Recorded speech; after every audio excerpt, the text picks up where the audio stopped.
mandrapatonga antsika ho amin'ny firaisan'ny finoana sy ny fahalalana tsara ny zanak'Andriamanitra ka ho lehilahy lehibe mahatratry ny ohatry ny alehiben'ny fahafenoan'i Kristy. Efesiana 2:7-10. Ho lehilahy lehibe, ho lehilahy lehibe. fandaharana natokana ho an'ny lehilahy eto amin'ny radio vaovao masoa ary iarahana amin'ny rahalahy Rasolonjatovo Célestin.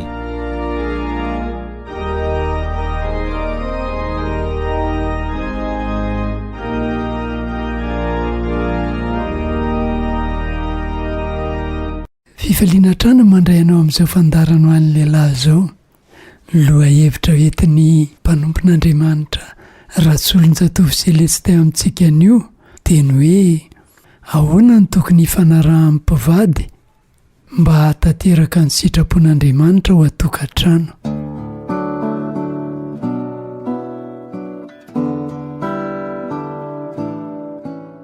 Iaraka hivavaka isika anomboantsika izao fiarahantsika izao. Avy manantona ao amin'ny fanaitretena izay ry Andriamanitra rain' Jesosy Kristy tomponay.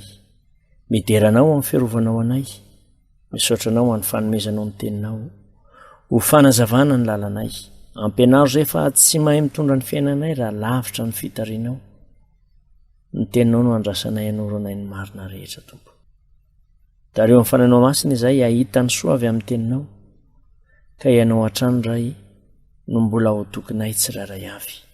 Ametrahanay ny finoanay sy ny ankonanay. Amin'ny anaran'i Jesosy Kristy. Amen.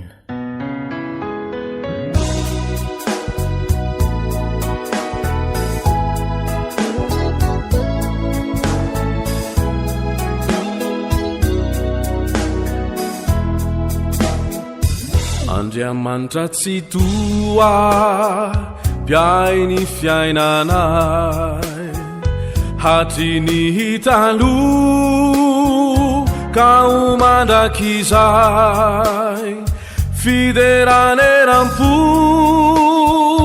no indro asandatray, fa ny teninao soa dia ny fiainanao ay.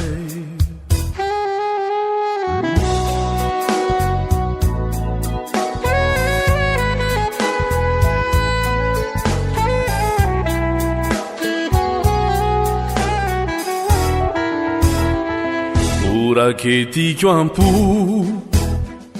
tompony teninao, ho fiarovanako tsy anotako aminao, karaha misarika ireo fakampanahy ao ny teninao soa, ho fiarovanao ay. Andriamanitra tsy toa mpiay ny fiainanay, hatry ny taloha ka ho mandrakizay, fideraneram-po indro asandatray, fa ny teninao soa dia ny fiainanao ay. Fa ny teninao soa dia ny fiainanao ay. Fa ny teninao soa dia ny fiainanao ay.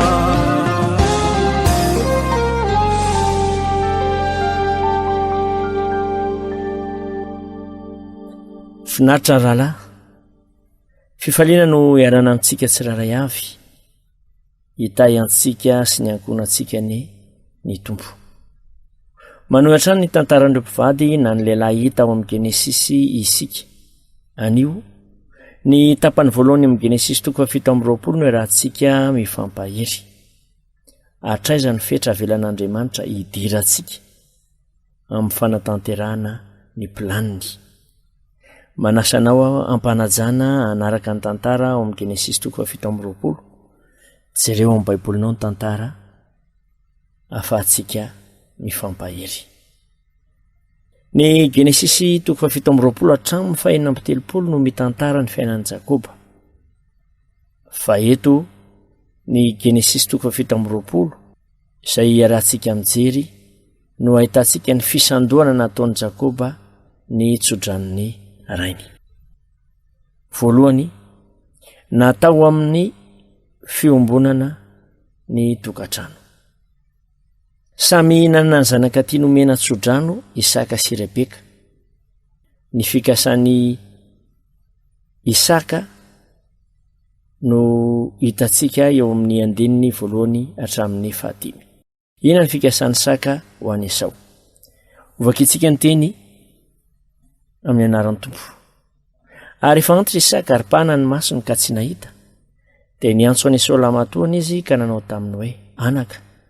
Ary izy taminy kosa, inty aho. Ary izy, iny fa efa antitra aho ka tsy fantatro izay andro hahafatesako. Koa ankehitriny masiny ianao, aleo ny fitofiranao dia ny tranonjana tsy pikanao sy ny tsy pikanao, ary mankanisana an-tsaha ka iazao aho, ary anaovy anompi aho araka ilay tiako, ka intoty amiko hoaniko, mba hitsofa ny fanahiko rano anao dia iny tsy mbola maty eo. Tsara aloha mampatsiahy ny mahakasika ny fiainan'i Esau ety am-piandohana. Voalohany, Andriamanitra efa nanana ny teny fikasany sy ny planiny amin'ny Esau sy Jakoba. Genesisy 5:20, ny 7:20. Aroy Jehova tamin'ny Rebeka io, firenena roa no ao an-kibonao, ary vahoaka roa tokony hisaraka hatrao ambokanao, ary ny vahoaka iray toko ahery noho ny iray toko, ka nizokiny anompo ny zandrany. Faharoa, efa nivarotra ny fizikiny tamin'i Jakoba Esau. Genesisy 5:20, 7:30. Ary Jakoba, mianiana ary amiko aloha, dia nianina taminy izy, ka dia namidiny tamin'i Jakoba ny fizikiny. Fahatelo, nanambady ireo zanaky ny Etita Esau. Genesisy 20:7-30. Ary rehefa 40 taona Esau dia nampakatra ny Jodita zanaky Beretita sy Basemata zanaka vaviny Elona Etita. Dia nangidy tamin'ny fanahin'i Isaka sy Rebeka indrindra ireny.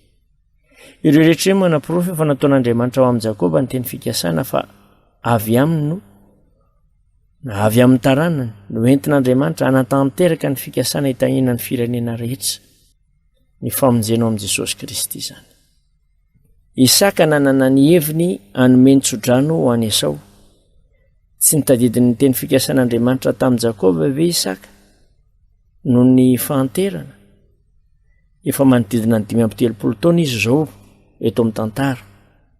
Raha ny lojika dia ny lamatoa no andray ny tso-drano araka ny fizokiana, fa tsy izany ny fikasan'Andriamanitra ho an'i Esau.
matetika isika mandeha amin'ny fahazarana na ny fomba fanao na miaina amin'ny lojika atsika nefa tsy voatery zany ny sitrapon'Andriamanitra ny fiainantsika.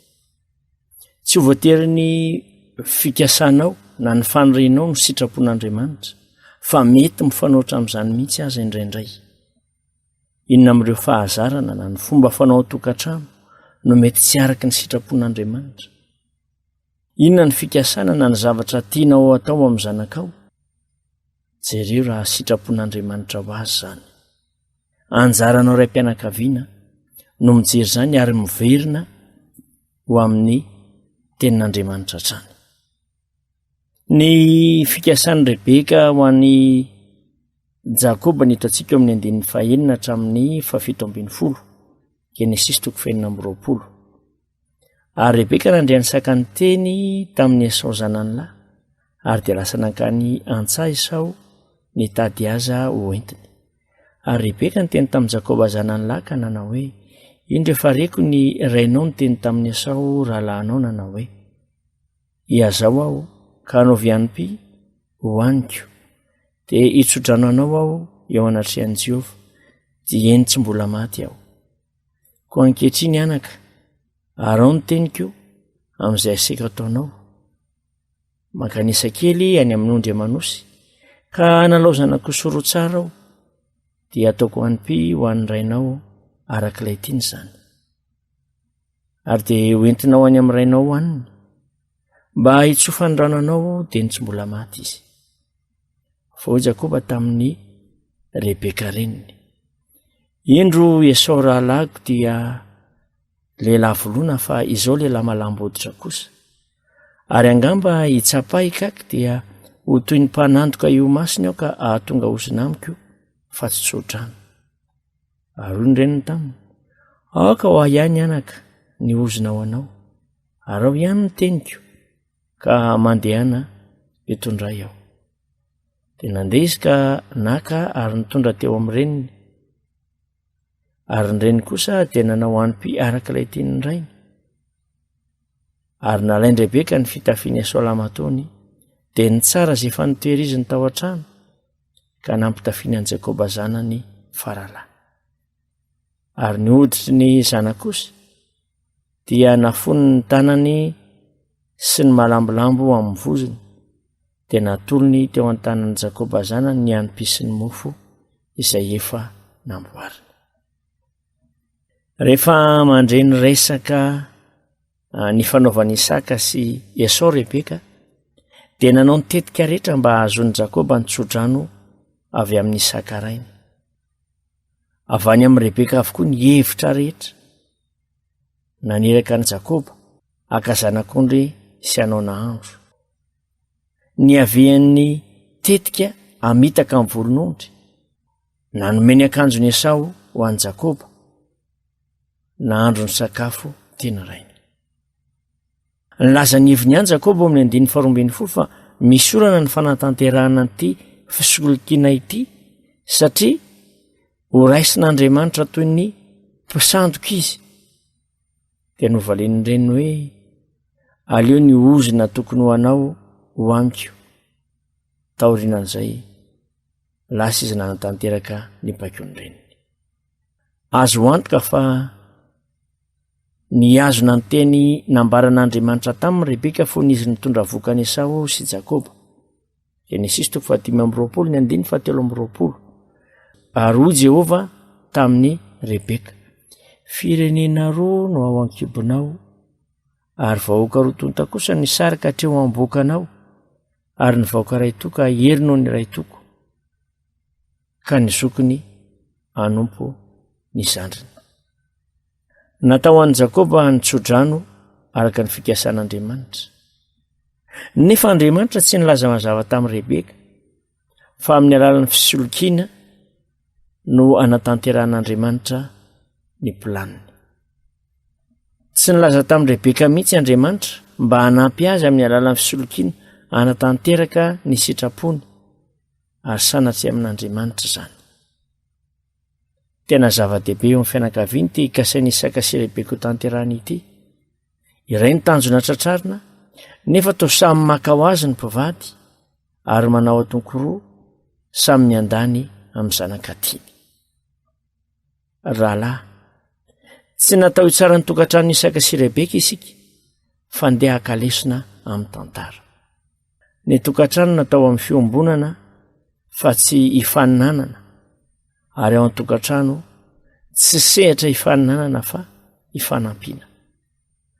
Natao hiombona ny mpivady ao an-tokantrano, dia mampirisika sy mampahery antsika ray aman-dreny na ny mpivady hiresaka sy fampiresaka hatrany, indrindraindrindra amin'ny fanapahan-kevitra lehibe izay raisitsika ao an-tokantrano.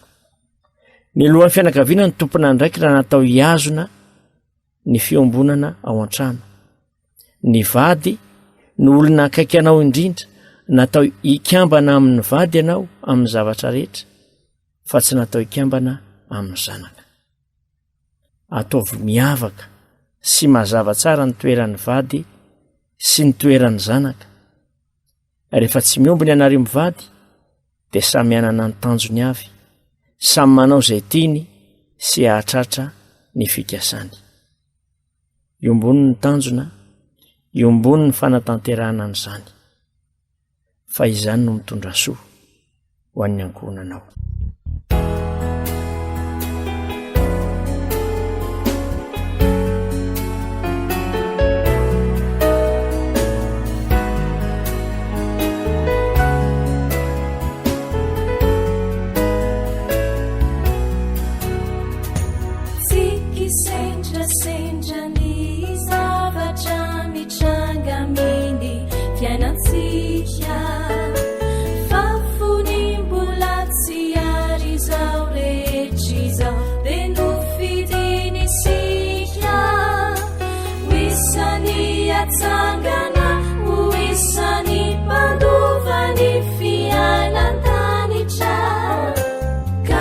Sikizao no yaraka ikika fa fitiavan'Andriamanitra.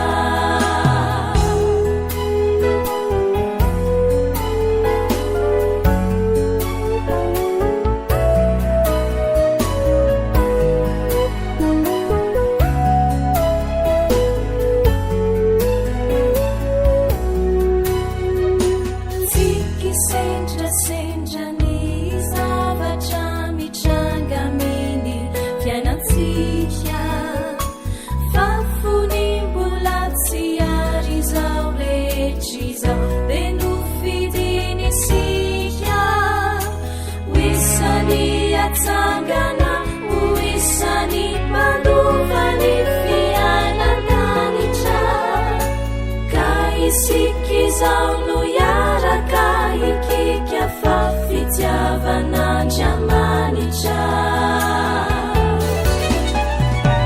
Zay rehetra tena teraka Andriamanitra mahalala azy, io fitiavan'io no izy avy amin'ny tsy atao ho vazivazy.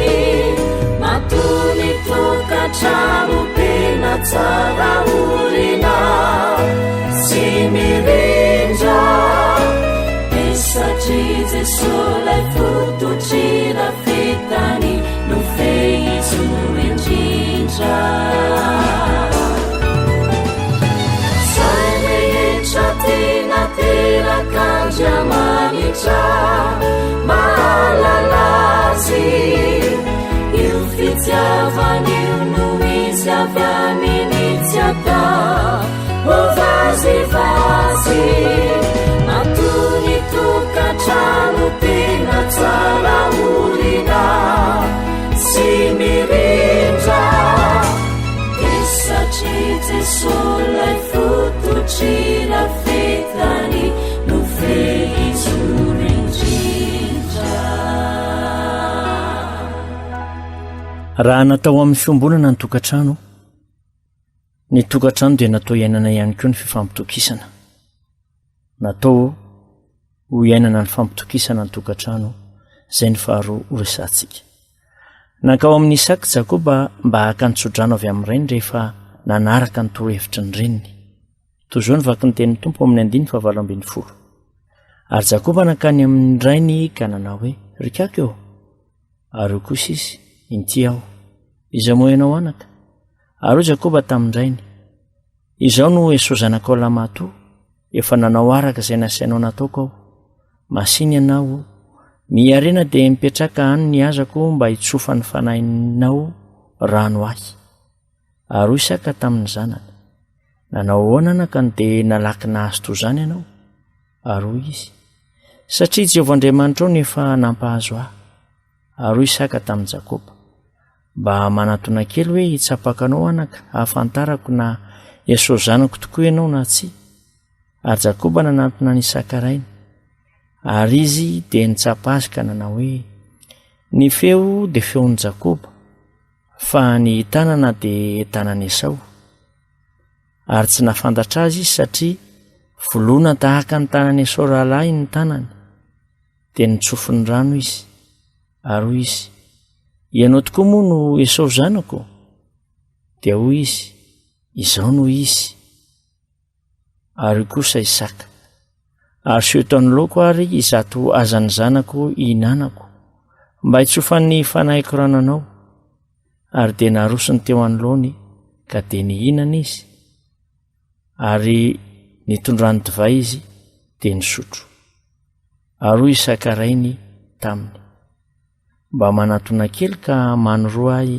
anaka hita eto ny mahazava-dehibe ity tsodrano ity teo amin'ny fianakaviana satria nitandrina mafy mihitsy Isaka tamin'ny fanatanterahana amin'izany mba tsy hanaovan'i Isaka fahadisoana dia indimy izy no nanamarina raha toka Esau ny teo anoloany na tsy 9:20 iza moa ianao anaka izao no Esau zanakao lamato lainga nahoana ny nalaky nahazo ianao 9:20 hoy Jakoba ny tompo Andriamanitra ao no nampahazo ahy nandainga tamin'ny fampiasana ny anaran'Andriamanitra 9:20 manatona ho tsapaiko nisoloky tamin'ny volon'ondry izy 9:20 ianao tokoa moa no Esau zanako izao no izy famitana sy fisolokiana 9:20 manoroa ahy dia nanoroka azy izy oroka famadihana sy famitana nampiasa ny fomba rehetra Isaka namantatra ny feo ny tsapany tanana nanoroka tsy nahita nefa izy anka voafitaka ihany tsy anjarako zasy ianao no hitsikera ny tokantranon'ny Isaka sy Rebeka fa mampianatra antsika ny tantara hiaina amin'ny fanarahana an'Andriamanitra rahalahy sy anabavy Andriamanitra afaka manatanteraka ny sitrapony amin'ny fitahiana sy ny tsodrano ho an'i Isaka rehefa nikasa izany izy tsy anjaran'olona tsy anjaran'ny Rebeka ny maka ny toeran'Andriamanitra amin'izay tiany atao tahaka izany koa tsika tsy anjarantsika ny maka ny toeran'Andriamanitra amin'izay tiany atao avy alao izy hiasa araka ny fahefany sy amin'ny fotoanany. Ry havana, ny fifampitokisana no isan'ny fototra mampanjary ny fifandraisana sy ny tokantranon'ny mpivady. Tandremo fa isan'ny zavatra manahirana indrindra amin'ny mpivady ny mamerina amin'ny laoniny ny fifampitokisana raha sanatria avy izany. Arovy ny fifampitokisana eo aminareo roa fa tena sarobidy io. Raha mahafantatra ny fahalemen'ny vadinao ianao, dia tsy natao ararotina azonao tombosoa izany.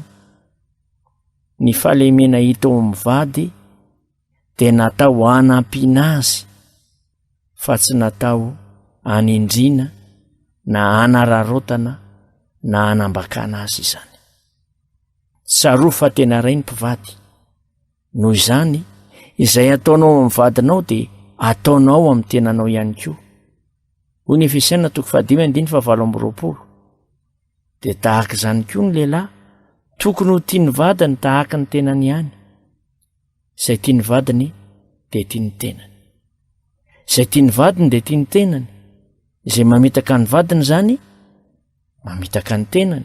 Izay mampijaly ny vadiny izany, mampijaly ny tenany. Dia azonao tohizina lavabe izany. Ny tokantrano natao iainana ny fifampitokisana, fa tsy hifamitahana sanatria.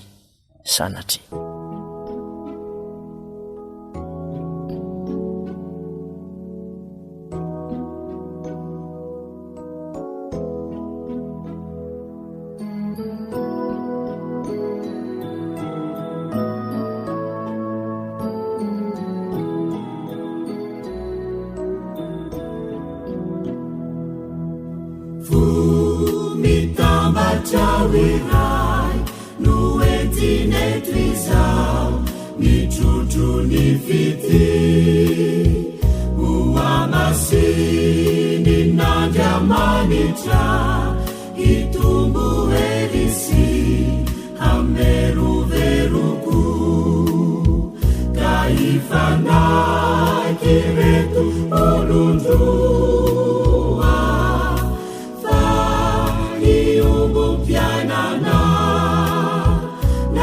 inuna miseu etuantani devununa ifampitantana vitiavana tunyani la Jesu vitiavana manulutrani aina vitiavana mandresi fautana vitiavanu mandrakizai duri vitiavana tunyani la Jesu vitiavana manulutrani aina vitiavana mandresi fautana vitiavanu mandrakizai duri.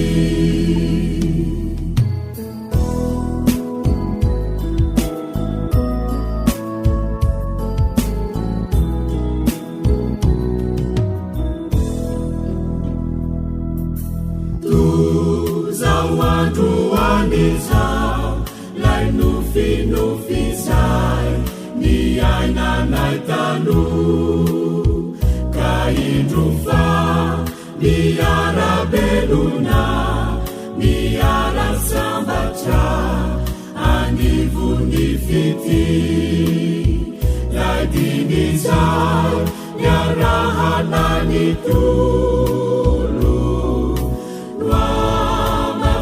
sinuduri uteirizina uvau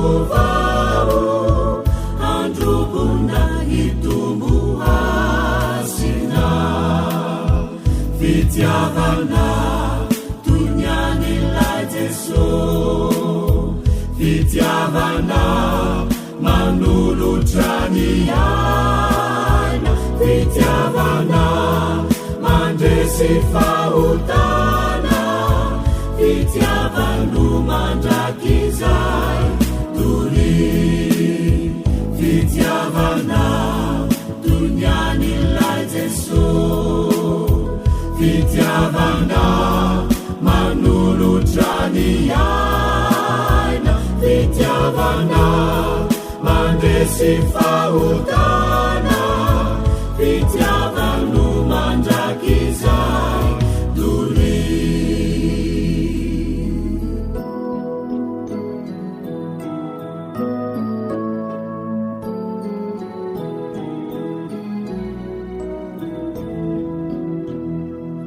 ny fizarana fahatelo ho amaranantsika azy dia natao ampiombona ny mpivady ny fitondrana ny zanaka. Natao ampiombona ny mpivady ny fitondrana ny zanaka hitantsika manomboka amin'ny andininy 7:20. Satria no heveriny Isaka fa Esau tokoa ny teo anoloany dia nitsodrano an'i Jakoba izy. Nitsodrano ho amin'ny fahombiazana sy ny fitahian'Andriamanitra. Zao ny vaky ny andiny 7:20 sy ny 8:20. Dia nanantony izy ka nanoroka azy. Ary Isaka nandray ny fofonain'ny fitafiny dia nitsodrano azy ka nanao hoe ny fofony zanako dia tahaka ny fofony sazy izay notahian'i Jehova. Ary anomezan'Andriamanitra anao any ny andony lanitra sy ny tsiron'ny tany ary ny vary sy ny ranom-boaloboka betsaka. Faharoa, nitsodrano azy ho lehibe sy ahery. 7:20. Anompo anao any ny firenena maro ary ankohika eo anatrehanao ny firenena samihafa. Ho tompony rahalahinao any ianao ary eo ka ankohika eo anatrehanao ny zanaky ny reninao. Fahatelo, nitsodrano azy ho arovan'Andriamanitra. Ho vohozina ny izay rehetra manozina anao ary ho asoavina ny izay manisy soanao. Ny tsodrano nataon'Andriamanitra tamin'ny Abrahama sy tamin'ny Isaka, io naveriny Isaka tamin'ny Jakoba io. Zany hoe ny fahatanterahany teny fampanantenan'Andriamanitra amin'ny taranaka mifandimby.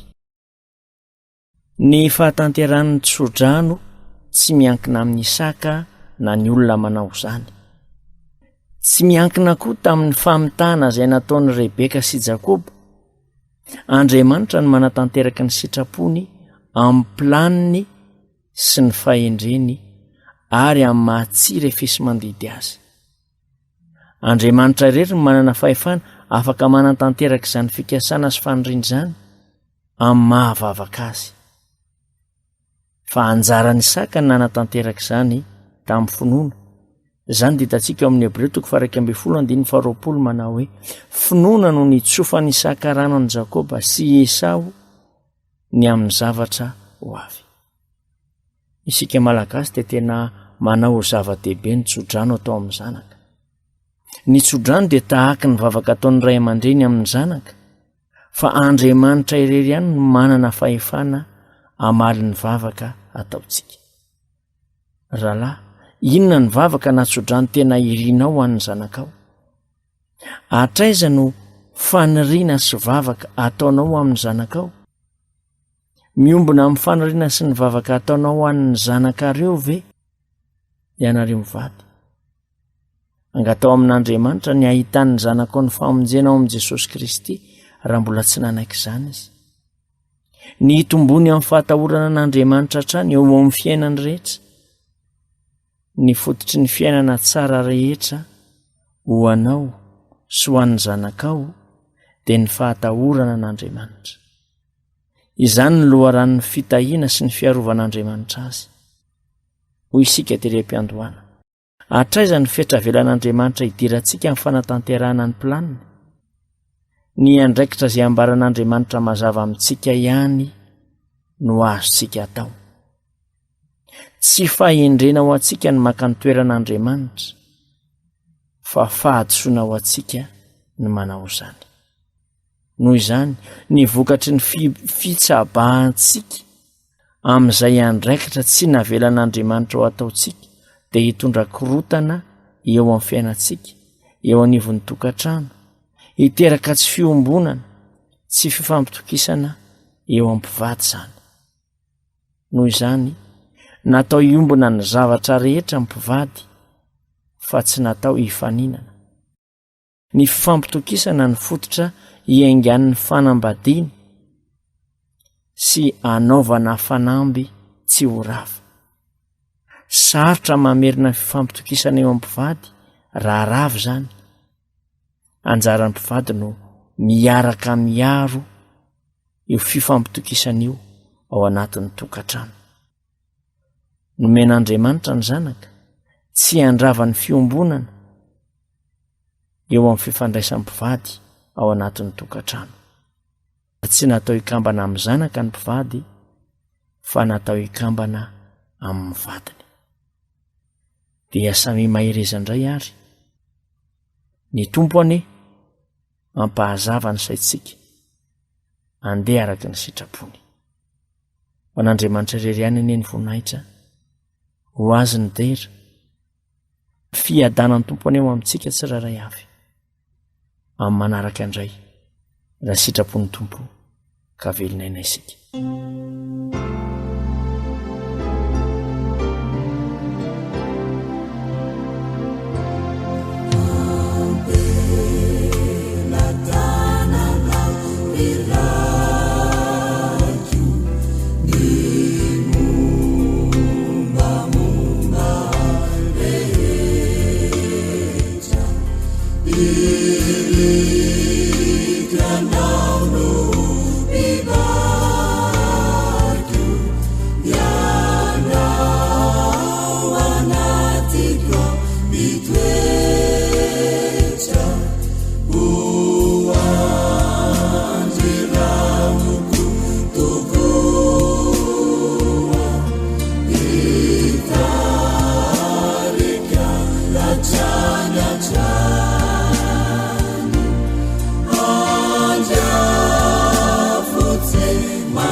Manantena fa nanampy anao be deaibe tokoa ny fampianarana netiny mpanompon'Andriamanitra Rasolonjatovo Celestin teo mba azahoanao hitatana ny tokantrano araka izay sitrapon'Andriamanitra tokoa. Raha manana fanontaniana ianao na zavatra ambara amin'ny rahalahy Rasolonjatovo dia afaka miantso azy amin'ny 034 17 480 16. Raha ohatra kosa ny CD ny tadiavinao na mitady fampianarana tenin'Andriamanitra ianao dia afaka miantso aminay amin'ny 034 47 887 11 na ny mail fbb.svm@gmail.com. azonao atao koa ny manatona amin'ny vatana eny amin'ny edisiona vaovao mahafaly Antsahabe ampitany Kinela. Mandra-peo indray ary ny tompony ombanao lalandava ary hitahanao sy ny ankohonanao rehetra.